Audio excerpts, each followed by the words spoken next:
역사에서 가장 고통받는 사람이 누구일까 이런 것을 생각해 봅니다. 4대 보험 그리고 프리랜서 특수고용 노동자들 근로기준법은 모두에게 적용돼야 된다. 시민들에게 우리 시민들에게 노동자는 4월 1일을 글자 그대로 긴급 대책. 실제 5인 미만 사업장, 특히 저희가 재난 상황에서 가장 열악한 상황이 5인 미만 사업주라고 저희가 이야기를 했는데, 그러니까 의무 부담과 또 상관없이 자신의 이제 호의로 그렇게 먼저 신청해서 휴업 수당을 지급한다는 것은 사실 기대하기 현실적으로 좀 어려운 거죠.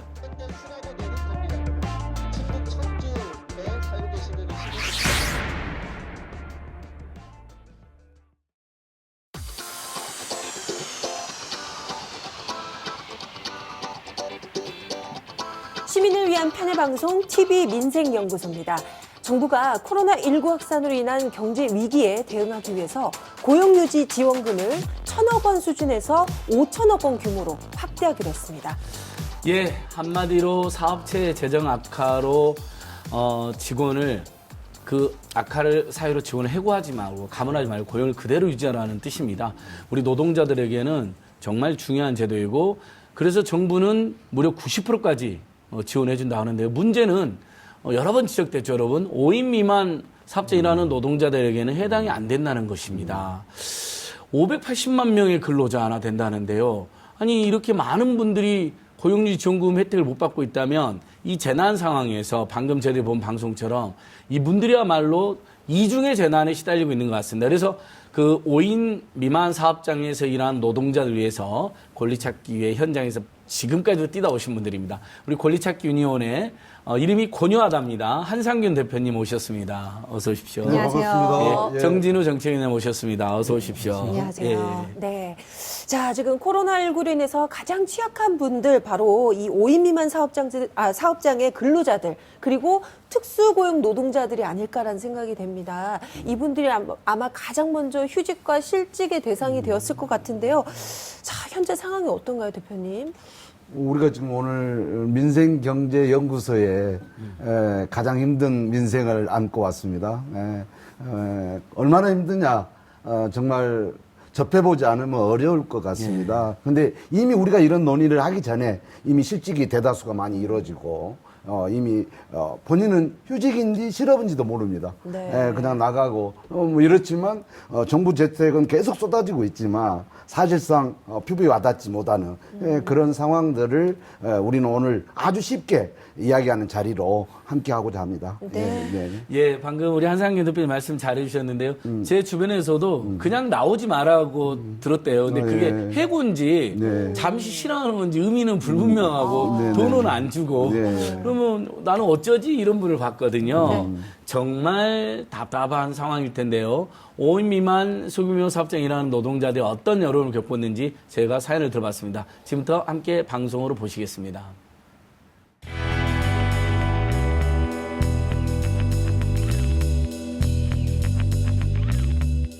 치킨집에서 서빙 아르바이트를 하던 대학생 박혜준 씨. 그는 어느 날 문자 한 통을 받았습니다.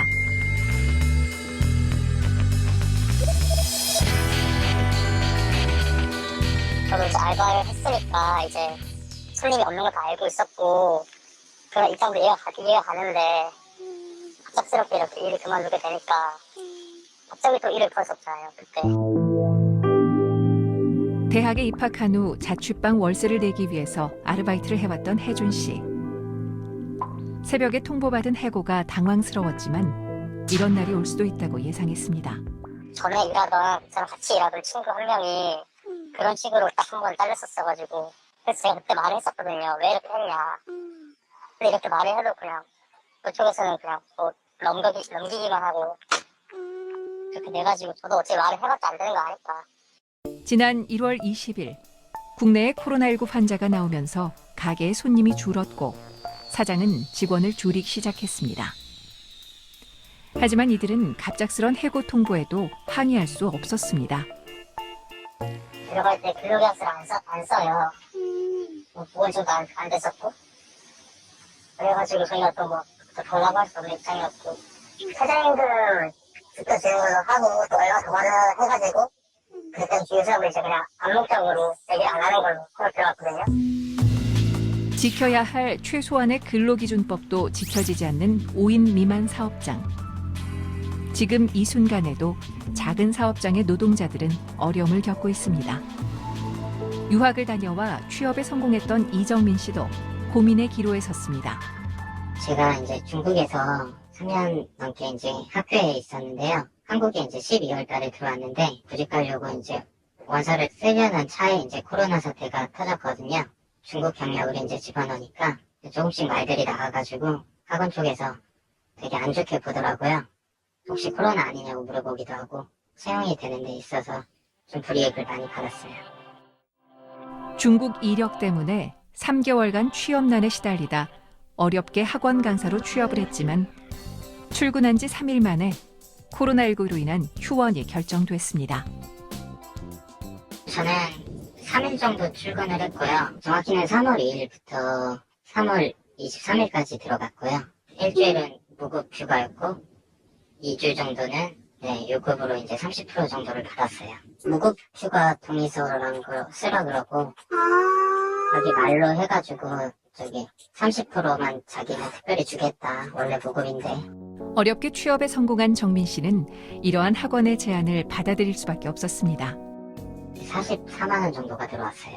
오래 계셨던 선생님이 이제 한 분 있는데 그분은 이제 전임이라 그래서 원래는 200 이상을 받고 근무를 하셨는데 그분도 이제 수업을 한 반토막 나신 것 같아요.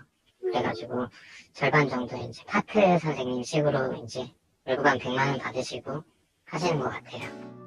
이후 코로나19 사태가 계속 이어지면서 원장은 학원 운영에 대한 어려움을 호소했고 결국 정민 씨는 해고를 당했습니다. 지금 코로나 사태가 언제 끝날지 모르기 때문에 사실상 지금 구직을 하는 학원들이 거의 없어요.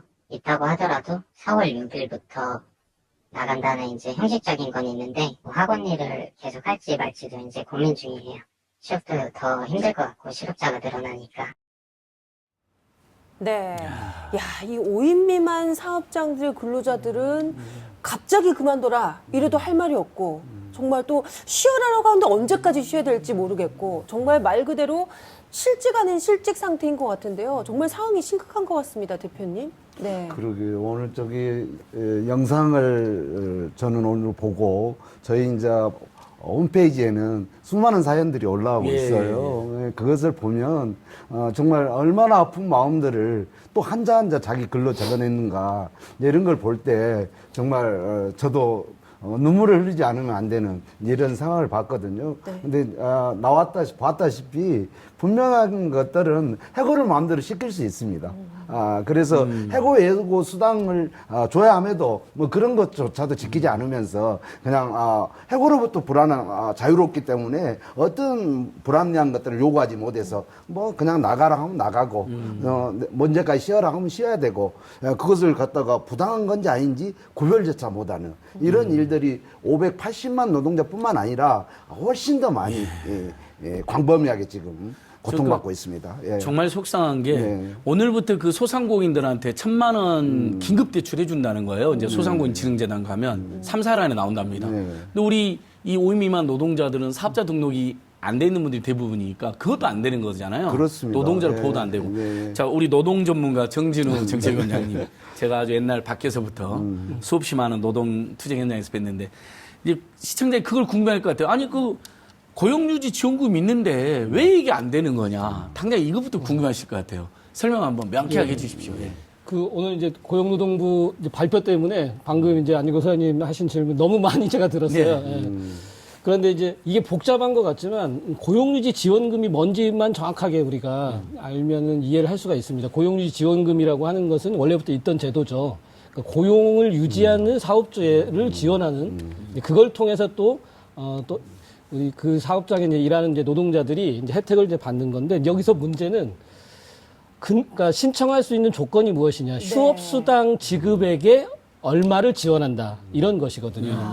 이 휴업수당도 사실은 이제 작은 사업장의 우리 사업주분들은 평상시에 휴업수당을 실제로 이렇게 실시해 본 적도 별로 없을 거예요. 그렇죠, 그렇죠. 예, 지금 이제 재난 상황이다 보니까 우리가 이제 이런 용어도 이제 접하게 되는데요.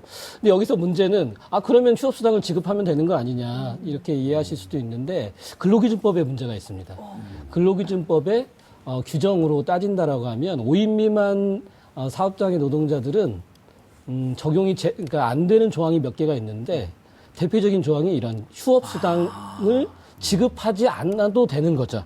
예, 지급하지 말라는 건 아니고 예, 안 하더라도 지급해야 될 의무가 그러니까 사업주에게 의무가 없는 겁니다. 그러면 아까 제가 이제 말씀드린 것처럼 두 가지 그 상황이 안 맞는 거죠. 고용을 유지하고 싶은데 사업주가 그런데 휴업수당을 지급해야만 이제 정부로부터 고용노동부로부터 그 자금을 지원받을 수가 있고 그래서 법으로 5인 미만 사업장의 노동자에게 이 고용유지 지원금을 지원하지 말아라 이런 제도가 있어서가 아니라 현실적으로는 실제 상황에서는 우리 사업주분들이 정말 선의로 지금 매출도 타격을 받고 어려운 상황에서 자기도 이제 어려운 상황에서 더 쪼개가지고 일정한 금액을 법적 의무가 없는 돈을 지불하지 않으면 그 일터에서 일하는 우리 5인 미만 사업장 노동자들은 혜택을 보기 어렵다는 거죠. 예. 그러니까 의무 적용이 아닌. 네. 그러니까 이제 그거잖아요. 우리가 지난번에 선이. 설명했는데 사업자의 기책사유로 휴업할 때는 70%까지 줘야 되잖아요. 급여에. 맞아요. 그 70%에 90%까지 정부가 지원해 줄 수 있는데 사업자 입장에서는 10%를 자기가 내야 되는데 이것도 부담이니까 그렇죠. 법적 의무 아니까 그냥 나몰라라 해버리는 그런. 맞습니다. 예. 보통 때 이제 휴업수당을 10%라도 지원하기가 좀 이제 부담스러운 사업장들은 이런 그 5인 미만 사업장에서 근로하고 있는 근로자들은 정말 이 정부 지원금을 받을 수 있는 기회조차 없다라는 거. 이 참 답답한 실정이네요, 대표님. 그러니까 이제 선의로 네. 선택할 사용자들이 많지 않죠. 왜? 이 사회 인식이 그렇게 됐어요. 뭐 의뢰 재난 시기에 지금 닥치니까 휴업거라는 말이 보편화되고 있지만 그전에 우리가 이걸 통용되지 않았거든요. 사용자 특히 5인 미만에서는 그걸 알 리가 없어요. 근데 이러다 보니까 늘 그냥 어려우면 감원하고 그리고 이렇게 새롭게 또 채용하고 이게 이제 늘상 반복됐거든요. 반복됐는데 고용을 유지하기 위해서는 정말 사용자들도 10% 부담이 아니라 이 정부가 결단을 해야 된다 이럴 때는 그냥 우리가 다 낼게 특히 5인 미만 이렇게 그냥 통 크게 쌓아야져라. 지금은 그래야 될 상황이네요. 그러니까 그렇습니다. 비상한 상황에서는 네. 사업주 부담분도 네. 왜냐면 지금 사업주도 어려운 게 사실이니까 만약에 어렵습니다. 그렇죠. 맞아요. 자, 통큰 결정. 그다음에 네. 또 우리 노동 전문가 정준희 원장님. 결국은 그렇다면 만약 이제 해고가 됐어. 사업주가 그걸 10%가 무서워가지고 그럼 이제 우리는 그래도 예전에 막 해고되고 계약 만료되면 고용보험을 받잖아요. 근데 저희들 알기로 이런 5인만 사업장이나 그냥 작은 가게는 고용보험이 대부분 가입이 안 돼 있는 경우가 많잖아요. 그렇죠. 네. 그래서 실제로 이제 정부 통계를 보면 여러 가지 이제 통계가 있습니다. 그래서 그러니까 의무적으로 가입해야 될 사실은 이제 사업장 규모와 상관없습니다. 고용보험이나 사대보험 그렇죠. 가입은.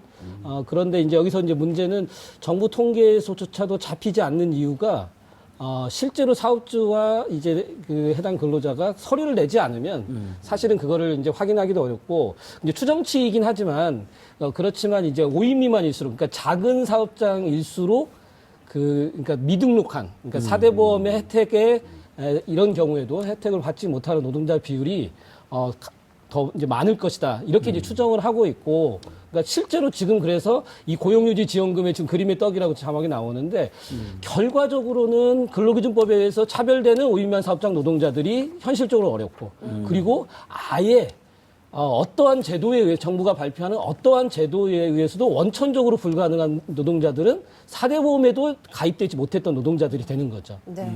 자, 우리 위원장님 이제 말씀 듣다 보니까 아까 대표님께서 말씀하신 대로 지금 사실 사업장도 너무 힘드니까. 그럼 너무 힘듭니다. 네. 예, 이럴 예, 때는 예, 진짜 아까 말씀하신 통큰 결정 하셔가지고 차라리 이렇게 사업주 부담을 좀 확 줄여서 이 고용보험에서 일괄적으로 이 휴업급여를 주는 게 낫지 않냐 뭐 이런 말씀. 아니 세계에는 지금 있잖아요. 그러니까요. 이 재난 기간에 해고도 다 금지하는 나라가 많이 생겨버렸는데 우리는 그 정도는 해야죠. 예. 그래서 이런 내용으로 또 뭐 서명까지 받고 계시다라는 말씀을 들었습니다. 어떤가요? 예. 네. 그렇지 않아도 오늘 저희가 이제 고용노동청 앞에서 기자회견을 예. 하고 왔고요.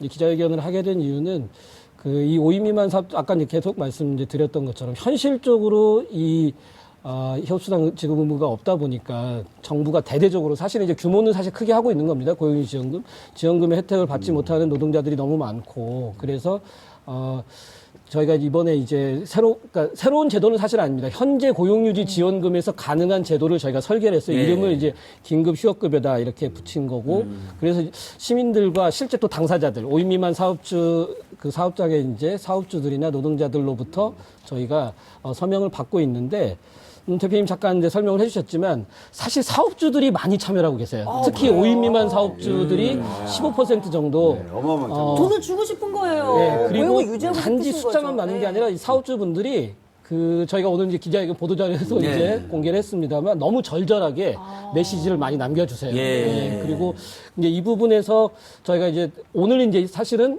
많이 이제 주목을 좀 덜 받았긴 한데 한 가지는 저희들이 이번 서명을 통해서 그 고용노동부와 협의도 하고 제안을 했던 부분이 이제 받아들여지고는 있죠. 예. 간소화 부분이 있습니다. 네. 특히 사업주들 입장에서는 휴업수당이라는 것이 너무나 생소할 뿐만 아니라 이걸 지원을 받기 위해서는 매출을 증빙해야 되고 또 여러 가지 근로계약과 관련된 걸 이제 공개해야 되는데 이런 부분이 이 재난 상황에서 너무 어려운 거죠. 그래서 저희가 간소화를 하자.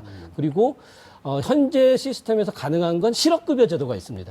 이제 그 실업을 당해 보신 적이 있는지 모르겠는데요. 저는 받아본 적 있습니다. 그래서 예, 예. 고용센터에 가서 사실은 서류도 복잡하지 않고요. 그리고 더 중요한 문제는 노동자들, 그러니까 근로자들이 당사자들이 실업을 당한 사람이 신청을 하면 사업주는 무엇을 하냐면 자발적으로 이직한 사람이냐 해고된 사람이냐 그것만 확인만 해주거든요. 별도의 어떤 서류 없이. 즉 우리 한국 사회가 가지고 있는 이 고용보험 실업급여 시스템으로도 얼마든지 간소화할 수 있다. 예. 그래서 노동자들 그래서 피해를 당하고 있는 노동자들도 사업주와 갈등하거나 충돌하지 않고 아주 간소하게 신청할 수 있어야 되는데 제가 일부 이게 이제 받아들였다고 하는 건 서류 한두 개가 없어졌어요.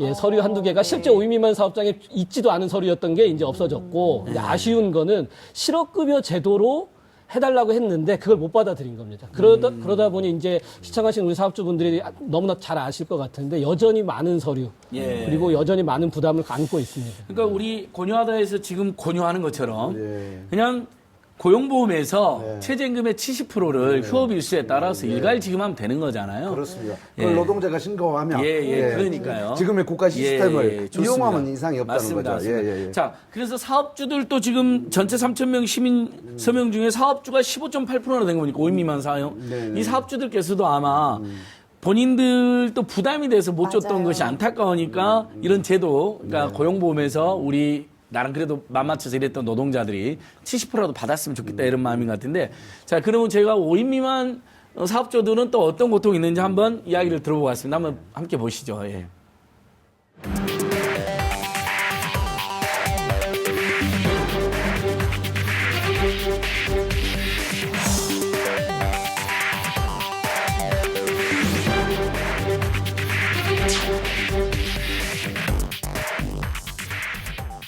달 상황이 심각해지면서 굉장히 분위기가 무서워지니까 다들 못 보내시고 또 이제 학원도 문 닫았었어야 되고 문 닫고 그러니까 계속 저희는 매출은 없고 나가는 고정 비용은 계속 나가는 상황이고 고정 비용이라는 게 있잖아요. 임대료 있죠. 직원들 월급 있죠. 제가 2월 마지막 주에는 이제 고용유지 지원금을 생각을 하고 문 닫은 기간에 70%를 줬어요. 다시 3월 31일까지가 3월달 월급인데 무임금으로 하기에는 제가 너무 마음이 아프고 주장이 제 능력이 안 되고 우리 직원들 그 휴업한 기간에 70%라도 제가 좀 줄 수 있으면 정말 좋겠어요.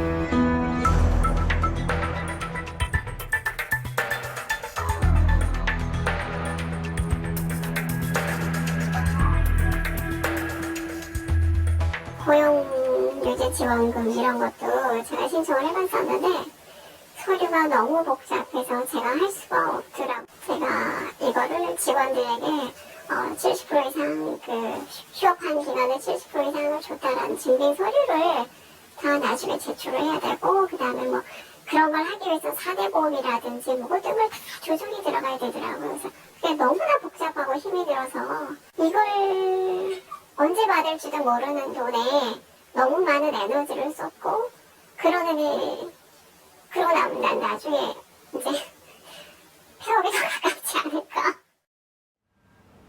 네, 예. 이렇게 상황이 안 좋다 보니까 참 사업주도 이렇게 마음이 참 신경이 쓰이고 힘들어하시는 모습 보니까 저희도 지금 마음이 좀 먹먹해지는데요. 위원장님, 그렇다면 이렇게 사업주와 근로자 모두에게 좋은 방법 없을까요? 예, 당연히 있죠. 지금 저희 그 사업주들이 여러 가지 그 요청을 좀 하고 있는데요.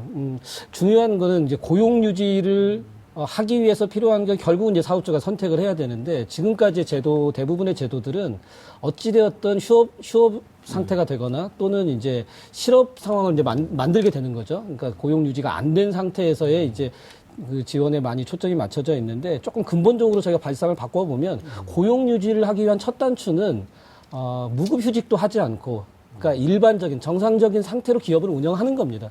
그렇다라고 하면 이것이 특혜가 아니라 지금 한국 사회의 재난 상황에서 실업자를 줄이고 고용을 안정시키려고 하면 고용을 유지하는데 협력하는 사업장에 직접적으로 지원하는 방법이 있습니다. 네. 아예 실직을 예방을 하는 것이죠. 예. 그래서 그러한 부분들을 현재 고용을 유지하고 있고 고용하고 있는 근로자 수에 비례해서 정부에서 지원하는 방식, 더 적극적인 방책이 우리 사업주들에게도 대다수의 사업주들에게도 저는 지지를 받을 수 있다고 생각합니다. 네, 그렇군요. 네. 이 코로나19로 인해서 우리 사회에 참 그늘진 부분들이 많이 드러나고 있습니다.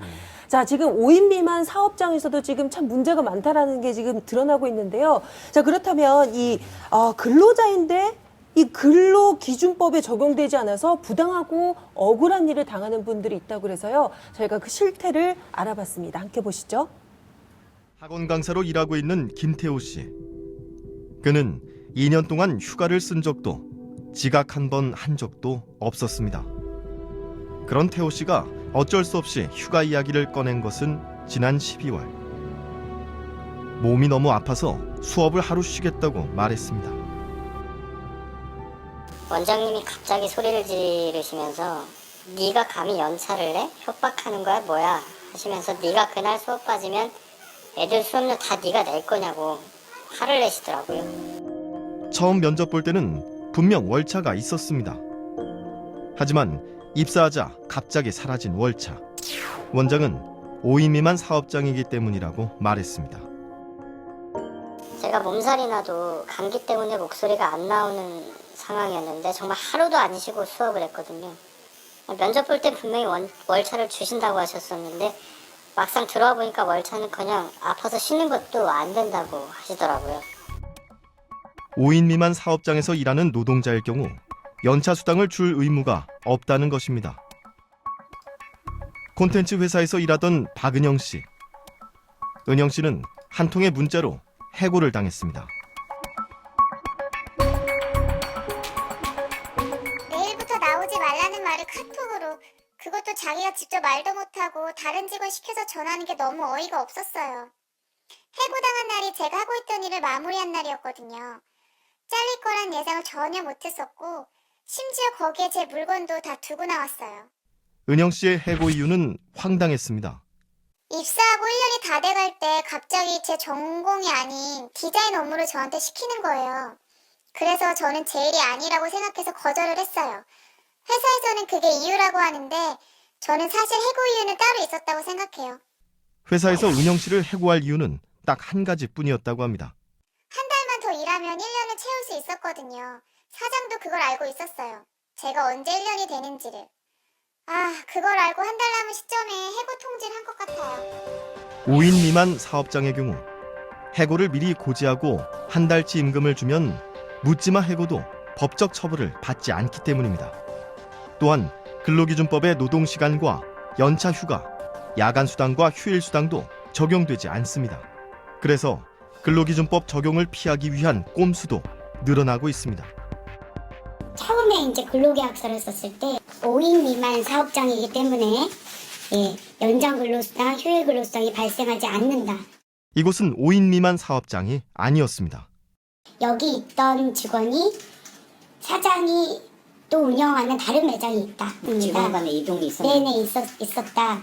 한 명도 아닌데 2명 정도가 아니 형이 그렇게 갔다. 그래서 그 이후에 제가 이제 사장님한테 떠보듯이 여쭤봤죠. 그랬더니 맞다고 사장님이 그것은 내가 운영하는 PC방이고 이제 여기 제일매장 사업이 잘 돼서 제일매장을 또 냈다. 사업자 등록은 그 형님 이름으로 되어 있다. 이곳 PC방 사장이 사실상 두 매장을 운영하고 있었던 건데요.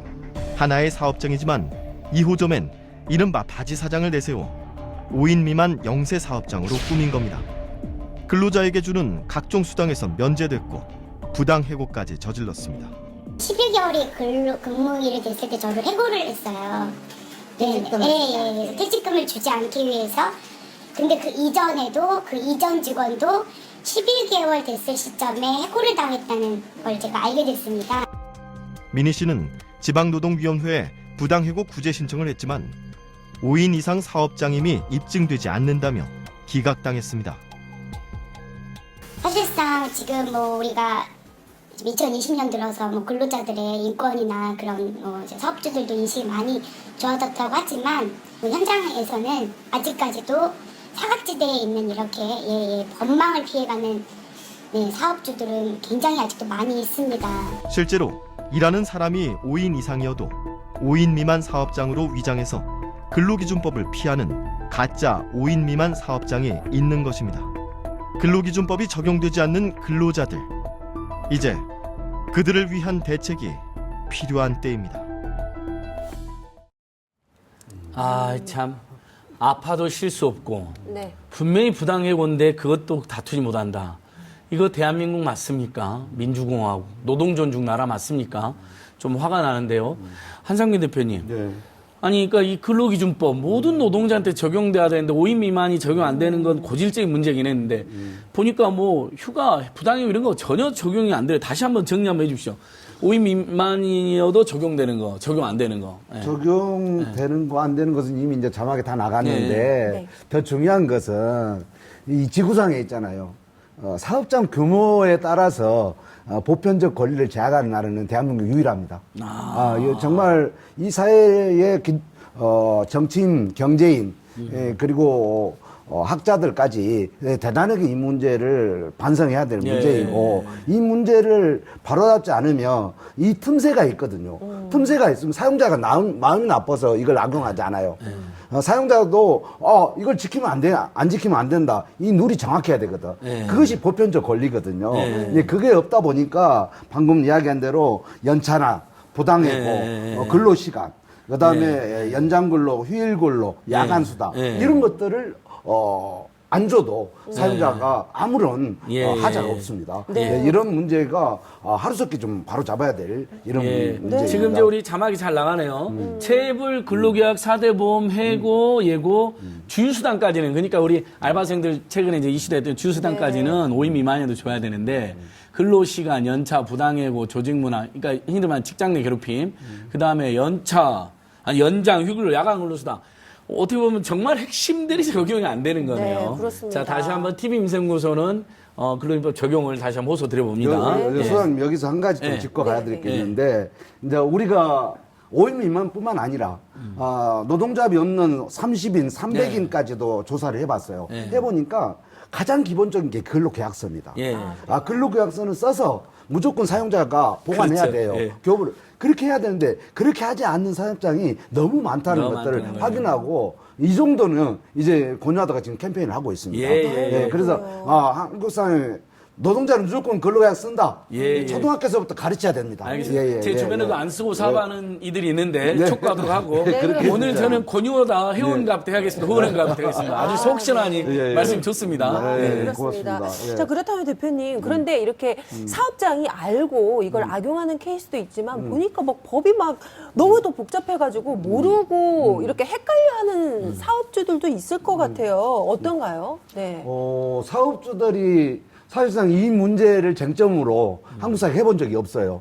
97년 이후 지금까지 5인 미만 사업장들을 규모로서 이제 근로기준법을 제한해버리니까 겨우 거기 있는 노동자들은 모방비 상태로 나버린 거죠. 그래서 사용자들도 내가 이것이 근로계약서를 쓰는 것이 연차휴가를 줘야 되는지 말해야 하는지 당연히 안 줘도 문책이 없으니까 이 문제를 그냥 자연스럽게 하고 있는 이런 상황이 우리 사회 인식이 정말 너무 만연돼 있다. 이걸 빠르 고치지 않고는 굉장히 어려울 것 같습니다. 그러니까 예. 다 적용된다면 일단 지키고 들어갈 텐데요. 그렇습니다. 그 속에서 예, 어려움이 예, 있다면 예, 혹시 예, 부상이 있다면 예, 그건 좀 예, 보완하면 예, 되는데 예, 예. 정진희 위원장님. 아까 방금 사례 중에도 분명히 5인 이상인 것 같은데 5인 미만으로 둔갑해가지고 부당해고 규정 회피해서 부당해고한 사례가 있었잖아요. 이런 건 어떻게 가짜 5인 미만 사업장인데 이런 대책은 어떻게 해야 됩니까? 예. 예, 그 이제 대표님 말씀하신 것처럼 이제 법의 허점이 이제 실제로 있는 거죠. 예, 그런데 이제 그 저희가 이제 가짜 5인 미만 사업장 또는 뭐 이렇게 위장된 사업장이라고 이렇게 했을 때 그 서류를 쪼개 가지고 예를 들면 이제 그 부부 간에 그러니까 친인척 간에 하나의 사업장을 이제 그 법의 망을 이렇게 교묘하게 피해서 이제 이 경우는 많이 이제 판례도 있고 많이 알려져 있는데 사회적으로 좀 부각이 좀 덜 된 거는 아까 우리 앞부분에 코로나19 대응 관련돼서 사대보험 미등록한 노동자가 소규모 사업장이 많다 이 말씀을 드렸죠. 이게 또 여기에 연결이 됩니다. 왜냐하면 5명이 실제로 넘는데 실제 근무하는 노동자들의 숫자는 그러니까 예를 들어서 8명이에요. 네. 8명인데 4명은 사대보험에 등록이 되어 있고 4명은 사대보험에 등록이 되어 있지 않아요. 그러면 이제 소장님도 이제 느낌이 오셨을 텐데 이 경우에 법적으로는 5인 미만 사업장이 되는 거잖아요. 실제 일하는 사람은 8명. 네, 8명인데도 예. 그러면 여기서 이제 발생하는 문제가 뭐 아주 이제 많을 텐데 아까도 얘기 드린 것처럼 그 사대보험 미등록자들을 양산하게 되는 거고 이런 이제 제도가 그래서 사실 이제 대책을 여쭤보셨는데 근본적으로 사실 생각하면은 저는 간단하다고 생각합니다. 왜냐하면 이제 사대보험에 미등록하는 상황을 안 만들어야 되는 거죠. 네. 예, 아까 재난급여 때도 충분히 강조했지만 일상적인 시기라고 하더라도 최소한의 권리가 보장이 되려면 이제 근로기준법상에서 권리를 이제 지킬 수 있어야 되기 때문에 우리 사업주들도 당연히 그걸 상식으로 받아들이려고 한다라고 하면 차별을 하지 않는 그러한 이제 법제도 이제 제도 완비를 해야 될 것 같고 그리고 이제 사대보험을 포함해서 그러니까 프리랜서들까지 포함하고 근로계약이 다양한 형식에 따라서 여러 가지 차별들이 있는데 이런 차별을 근로기준법을 통해서 또는 여러 가지 노동관계법을 통해서 그리고 지금 고용노동부가 실시하는 여러 가지 지원 제도를 통해서 해결책을 충분히 찾을 수 있다고 생각하고요. 그럼 재난 상황이 이제 극복이 되었다. 그런 상황이 되면 저희가 이제 좀 약간 당황할 수 있는 건 가짜 5인 미만 사업장 고발 운동이 필요 없게 될 수도 있겠죠. 우리 사회가 그런 이 재난을 통해서 그런 지혜를 이제 발휘하게 된다라고 하면 그러니까 모두에게 적용된다면 가짜 5인 미만 만들려는 사업주들이 없어지는 거잖아요. 그러니까요. 자연스럽게 그러니까. 없어지게 되는 그런 예. 효과가 있을 것 같은데 마지막으로 대표님도 한 말씀 부탁드리겠습니다. 어떻게 하면 이 사태를 극복할 수 있을까요? 네. 위기는 늘 기회입니다.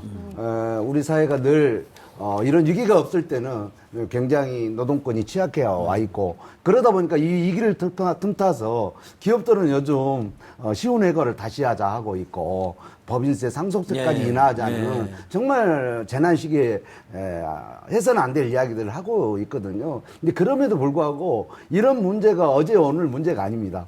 20년 전에도 이런 법들이 국회에 법 개정이 들어가 있었어요. 근데 그 동일한 법의 개정안만 바뀌어가지고 20년째 내일 국회에서 잠자고 있어요. 이 사항을 우리가 가벼이 해서는 안 된다. 결국은 어떻게 되냐. 조직되지 못하는 노동자들은 영원히 이 한국 사회에서 2등 국민으로 살아갈 수밖에 없는 이런 안타까움이 있어요. 그래서 우리 스스로 권유하다라는 희망의 플랫폼으로 그 많은 사람들이 뜻을 모아서 정말 바꿔내고자 권유하다는 열심히 뛰겠습니다. 네.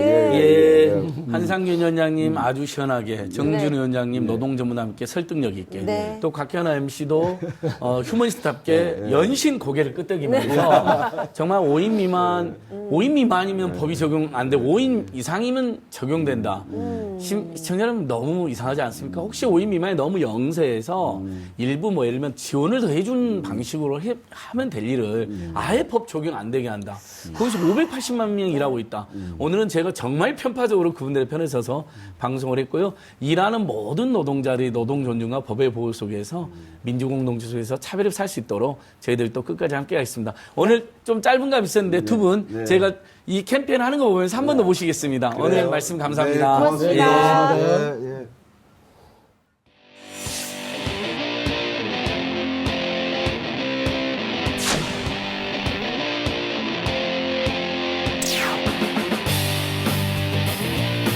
울고 싶은 게 아니라 죽고 싶습니다.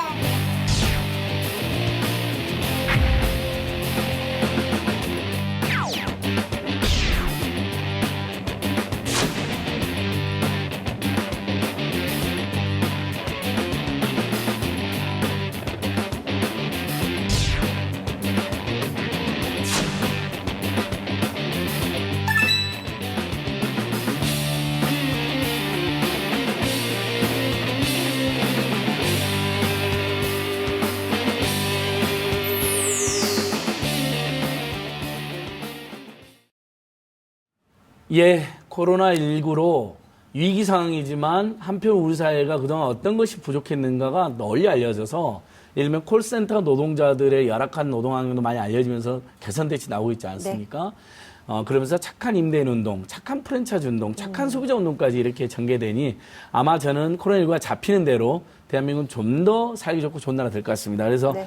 오늘 말씀 함께 해주신 손님, 우리 TV인생연구소 사랑하는 경제평론가죠. 이인철 소장님 나오셨습니다. 네, 이인철 소장님. 선생님 안녕하세요. 자, 좋은 말씀 좀 떼주시고요. 네. 기분 좋은 소식도 있다면서요. 기분 좋은 소식이 있습니다. 네. 사실 이 코로나19로 인해서 입학식, 졸업식 취소되면서 화훼 농가가 지금 비상이다 얘기 그렇죠. 들으셨을 거예요. 전국에서 이 착한 소비자 운동으로 화훼 농가 살리기 캠페인이 이어졌다고 합니다. 저희가 그 현장 찾아가 봤습니다. 함께 보시죠.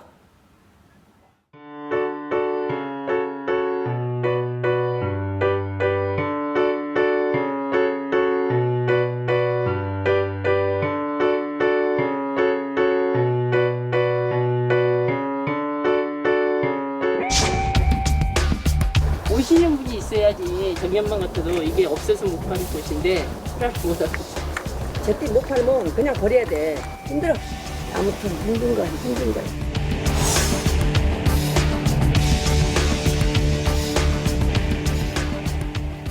코로나19로 인한 사회적 거리 두기로 야외 활동 많이 자제하고 계시죠?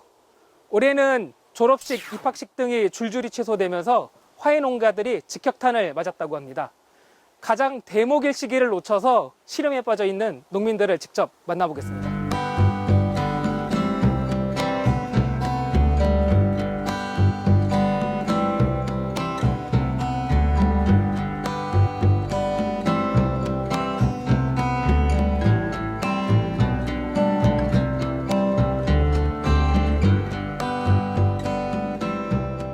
사장님. 예. 선생님, 안녕하세요. 네. 어서 오세요. 네, TBS TV민생연구소에서 나왔습니다. 예, 어서 오세요. 지금 뭐 하고 계시는 거예요? 지금 요 상품하고 안 좋은 거 다 정리하고 있어요. 다 아, 뽑아 버리고. 이건 꽃 이름이 뭔데요? 히아신스.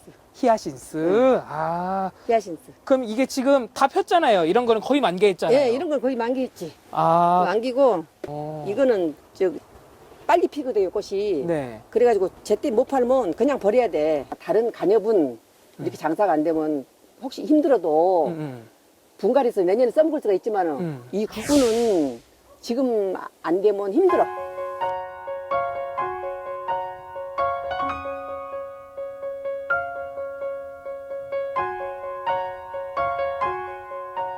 올해 봄을 준비하기 위해서 작년부터 계속 농사를 지으신 그렇지. 거고 그렇지. 이제 판매를 시작해야 되는데 드디어 코로나가 와버렸지. 아휴, 코로나가 사람 죽이는 거예요, 지금.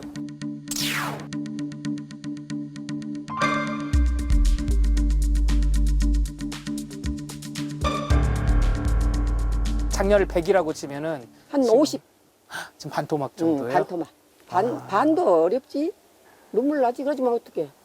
와. 43년만 일해본 게 처음이야.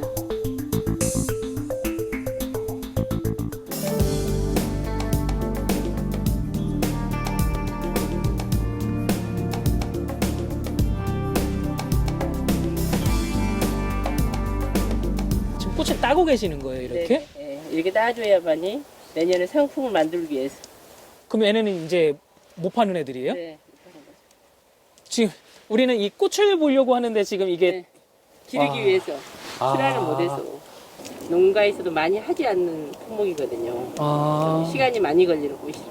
지금 이게 철쭉인 거죠? 네네. 이게 몇 년 정도 길러야지 이렇게 되는 거예요? 한 7년? 7년 정도 길러야 돼. 이 정도 되죠. 이렇게 해서 여기서부터 기르는 거죠. 여기서부터 길러요? 네. 애를 이렇게 기르는 거예요? 네. 와, 이게 짧게 되는 농사가 아니네요, 이게. 네. 나무다 보니.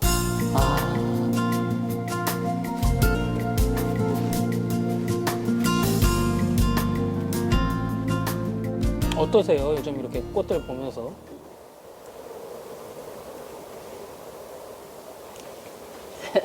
마음대로 안 되잖아요. 세상 사는 게. 그런 거 어쩔 수 없는 거고. 내년을 기약을 해야 돼.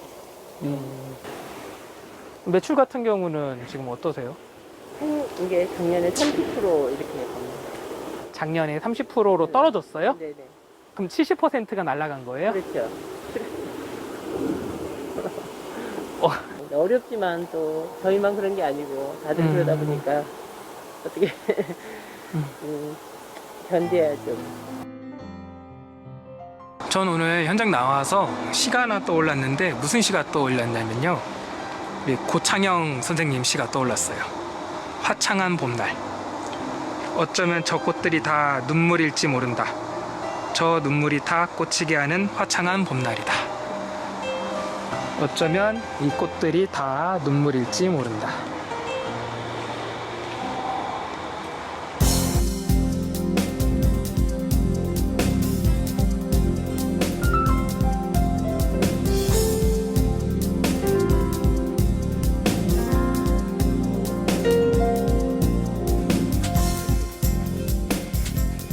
이렇게 각 농가에서 하신 물건을 가지고 여기 출하를 해주면은 우리 하회연합회에서 이제 판매를 해가지고 농가의 이제 수익성을 좀 높이기 위해서 이렇게 판매를 하고 있어요. 직거래식으로 이렇게 하고 있습니다. 다른 시중보다도 한 30% 이상은 싸다고 봐야죠.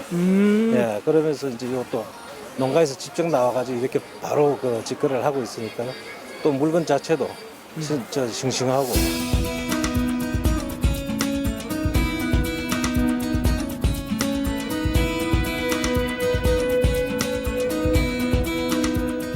요즘 날씨도 되게 맑잖아요. 하늘도 파랗고. 그런데 너무 가까워서요. 봄 기운 느끼려고 여기 알록달록한 색깔 많은 꽃 보니까 좋은 것 같습니다. 집에도 몇 개 놔두고요. 구경하면서 외출 대신으로 삼으려고 합니다. 여기가 실내가 아니어서 조금 더 안심되는 것 같고요. 그리고 다들 마음이 조금 울적하잖아요. 그러니까 여기 오셔가지고 싱그러운 기운이라도 잘 받아가셨으면 좋겠습니다. 예쁜 거 많으니까 오셔서 많이 구매하시고 집도 예쁘게 꾸미셨으면 좋겠습니다. 파이팅!